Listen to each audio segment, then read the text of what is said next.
Hey everyone, today we're going to be showing you how to add overtime into your own TeleStaff calendar.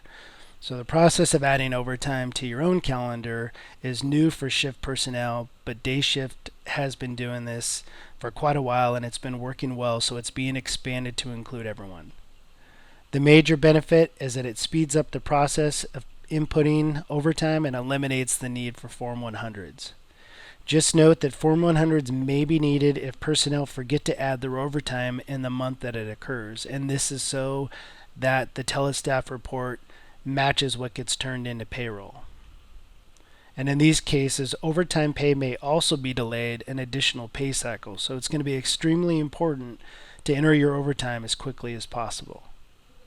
So as of June 1, shift personnel will be able to enter their own overtime. However, since there are more pay codes for shift personnel, there will be a short testing period. During the testing period, you'll be asked to submit a Form 100 with each overtime entry. And then we'll notify you when it's okay to stop submitting the Form 100. So before we cover how to enter overtime, we'll talk a little bit about some of the overtime codes to help you better select the right one. And keep in mind, a majority of the overtime will still be entered by the BC through the regular use of TeleStaff paging. For example, minimum staffing, sign-up feature, etc. So here are some of the common codes and why they may be used.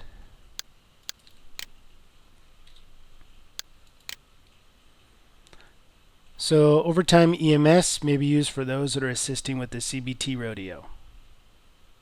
Overtime hazmat, as well as marine and rescue, may be used by special team members that are attending an approved drill. Health, safety, and PFT are for those committee members that are attending a meeting for either safety or PFT. Operations, in most cases, will be entered by the BC. However, there are going to be some rare cases where it'll be entered by the employee, for example, if you have a call that extends past shift change. And then fairly self-explanatory, overtime public education if you're assisting with a pub ed event.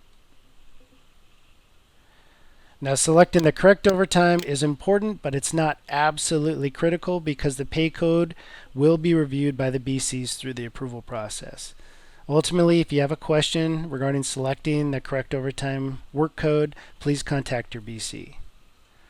So now we're going to go over an example of adding overtime to your TeleStaff calendar.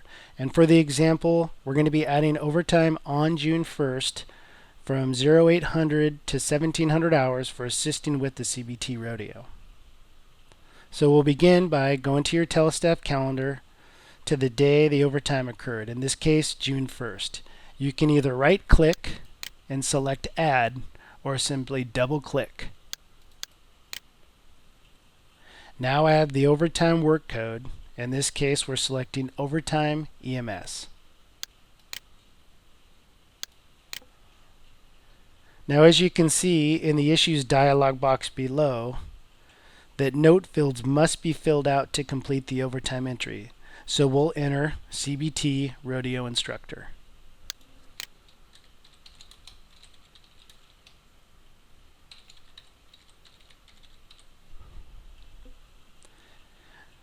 And once you tab to the next field, don't worry, that error below will go away.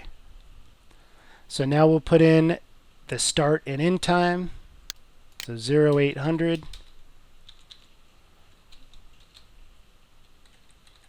to 1700 hours, 9 hours total.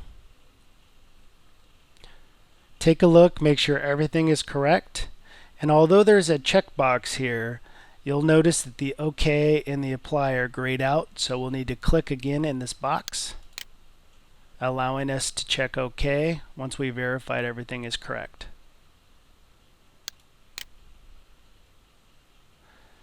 You'll see that the overtime gets added to your calendar, and there will be an asterisk.